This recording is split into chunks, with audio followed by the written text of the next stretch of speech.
Let me ask you a question. Are you someone that is always tired, feels like they constantly have low energy, are annoyed easily, right? You kind of feel like anything ticks you off. You can't focus, you feel like you're always in a brain fog, and you're constantly dependent on caffeine or stimuluses in order to get you at least like 3 steps moving, right? And overall, you feel like because of this, you can't be the best version of yourself. And you hear people like me on video and you're like, why can't I have that guy's energy? Like, what the heck? I'm gonna go through in a very high but efficient, quick, convenient level, everything I personally do and have learned that has allowed me to have peak energy and peak focus. And this isn't for necessarily physical performance. And that's something I see a lot. People talk about how to do things in order to have peak physical performance. I personally do this to have more mental and just overall like good energy. Like I feel really happy and good with myself. So let's dive into it. I want this to be quick, actionable, and there's gonna be a ton of takeaways. So let's get into it. So the goal is to go from, if you identify with any of these, listen up, and I hope that there is some sort of value that is provided to you. So let's dive into it. So let's start with sleep. And I know everyone's gonna be like, ugh, I sleep like crap, or well, sleep. Listen, it's important. So when it comes to sleep, you have to understand you sleep in cycles, and they go in 90-minute cycles, and you are in different stages of REM. Sometimes you don't even hit certain stages of REM because of other reasons that I'll kind of get into. But to make this super simple and super actionable for you, if you want to wake up not feeling exhausted, right? You're asleep even a lot, and you're like, why the heck did I wake? I slept so long and I'm literally shot. Or you kind of, for some reason, your dog wakes you up in the middle of the night, you got 4.5 hours of sleep, and you're like, why am I wired right now? Like I'm wide awake. That's because you're waking up at different points of the cycle. So to keep it really simple, before you go to bed, determine the time that you have to wake up in the morning, and then determine, okay, when do I need to go to bed? And ideally, if you can't have much time for sleep, instead of getting 5 hours and 15 minutes worth of sleep because you're trying to sleep more, just get 4.5 hours, or get 6 hours, or 7.5, or if you have time, get 9 hours of sleep. Notice how there's 90 minutes in between each cycle, because 9 times out of 10, you're gonna wake up in a light sleep, meaning you're at a light stage of this cycle, and you're gonna wake right up, and you're not gonna feel exhausted. So that's the first thing we wanna do when you go to sleep. Determine how many hours you can get. Now, obviously, if you're sleeping 7.5 to 9, that is more optimal. That's gonna help in the long run. But if you're a go-getter, busy person like me, you typically aim for 4.5 or 6. I'm usually around that 6-hour mark.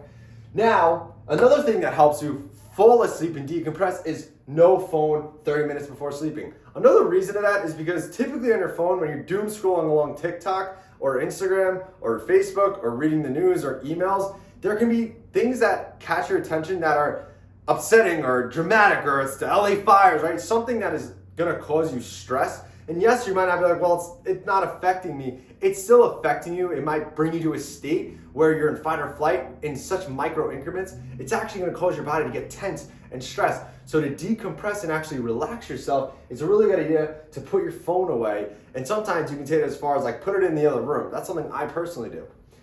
Then the other thing is, do not eat at least 2 hours before bed. If you can aim for 3 to 4, that's even ideal. If you eat right before bed, or you eat and go straight to bed, what ends up happening is you tend to actually not even go into this like 3rd, 4th layer of REM where you're in like real deep sleep, because your body has to determine, am I gonna digest the food, or am I gonna go into a deeper stage of sleep?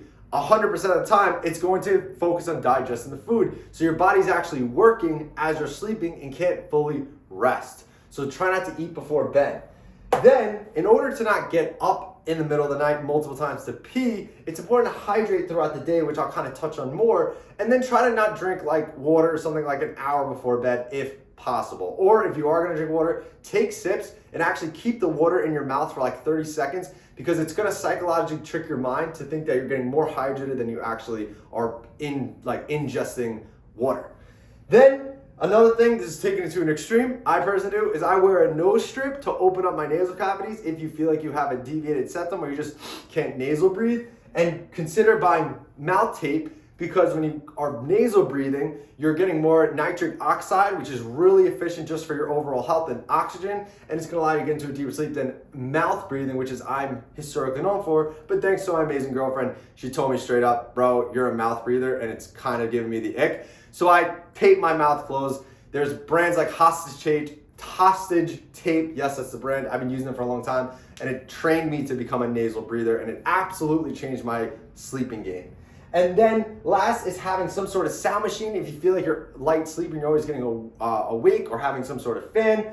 And even if there's constant light or it's not a pitch black room, if you can have a pitch black room, that's perfect. If you can't, consider getting one of those eye covers so it's pitch black.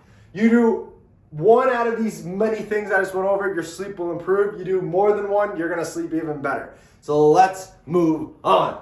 So now going into your AM routine. So what you do when you first wake up. I have become super disciplined in this, and it is an absolute game changer. And honestly, a lot of it comes from the preparation of the night before. But to get into it, when you first wake up, after you use the bathroom and brush your teeth, if you don't brush your teeth, what are you doing? You want to make sure you are drinking at least 15 all the way up to like 30 ounces of water first thing in the morning. That's going to hydrate your system, and it's going to allow your body to start waking up, and it's just really good to get that water in you right away, right? And yes, I know that might seem like a lot. Trust me, it's an absolute game changer. Next, for supplements, there's many supplements you can take. I didn't write it down. I personally take Opti Greens 50. It's a greens drink that I mix with like 6-8 ounces of water, and I mix it with creatine monohydrate, which creatine monohydrate, I'm not gonna get into it, but if you look it up, it's actually one of the best supplements for sleep deprivation, but it also is really good for your brain and overall well-being. It is like the god of supplements for your actual brain compared to just your muscles, okay? I call it the 6th grade steroid, but do your research. Creatine has so many benefits, especially if you take it consistently for your mind. Then a supplement I recommend and take a lot is Alpha GPC. That is a supplement that is very good for your brain, and it helps with focus. And I take that first thing in the morning after I drink my water, and I mix the creatine with my greens, and I take Alpha GPC. Then, one that might surprise you is try your utter best to avoid any caffeine for at least an hour and a half. Now, if that's impossible for you, break that belief and start with 30 minutes, go to 60, and then progress to 90. What happens is your body's still waking up, and after 90 minutes, your body will actually use the caffeine, and it's gonna prevent you from crashing later on. Even though you can still do all this, you might still get a crash if you're not getting, for 7.5 to 9 hours, but still wait 90 minutes to take your caffeine, and I promise you it's a game changer. But if you need to start with 30 minutes, 45, 60, work your way up, it will do a lot for you. And then last, if you're not working out in the morning, I recommend fasting. Try not to eat anything for at least 3 to 4 hours of waking up. So I just put 11 a.m. That might be a stretch if you wake up early, but try not to eat a couple hours in the morning. When you do have your caffeine, that will depress your appetite. And if you feel like you're not hungry, it's gonna allow your mind to just lock in and be laser focused, okay? But if you are working out in the morning and you need a meal after you work out, totally understand. And if you're someone's like, I need a meal before I work out, totally understand, but have something light like a fast breaking down carb, like a banana or something, right? Okay, we're moving. So now we're gonna talk about during the day. So now you're up to the point where it's like later morning, right? Make sure you're consistently hydrating. Consider getting some electrolytes in you compared to just water, so you get the right minerals and sodium in you that allow you to constantly be hydrated. Sometimes midday crashes are caused from just lack of hydration, but instead you result to a more caffeinated beverage, and you, in that time, sometimes don't want a full energy drink with tons of caffeine. So having some electrolytes will help prevent that. Limit high carbs, high processed carbs. I tend to have like a glucose crash, so like my blood sugar level rises or whatever, and I eat carbs and I feel like I'm like crashing after I eat lunch and I'm literally like a zombie. So I try to avoid those foods, eat higher whole food protein, right? Then this is what I would recommend, the supplement that I'm coming out with, Nutrient X, which gives you a perfect amount of natural caffeine, 120 milligrams with magnesium, vitamin D3, and vitamin B12, which are perfect for your overall health. And it's all clean, natural energy. There's no harmful toxic chemicals, and it really allows you to have consistent high energy focus the rest of your day without disrupting your sleep. And I try to recommend not taking that supplement or anything like that, any sort of caffeine based product past 3 p.m., right? Consistently eating high protein, and also during the day, try to not doom scroll, right? And sit on your phone for 30 minutes, that itself can just put you in a foggy state, all right? So these are all the things I naturally and personally do every single day to make sure I am feeling well rested, have consistent energy, have mental clarity, I am focused, I am present, and I'm still able to have my good supplements and caffeine without overdoing it. Because personally, I drink caffeine in the morning, so I typically have like a cup of coffee, and then usually 2 to 4 hours later, that's when I'm having a nutrient X, and that's where I'm consistently mentally driven the entire day. And it's a big reason is because I apply all of this. And I also have a very specific night routine, which is me prepping for my morning routine with my water, my supplements, and what I have to get going to, start my day.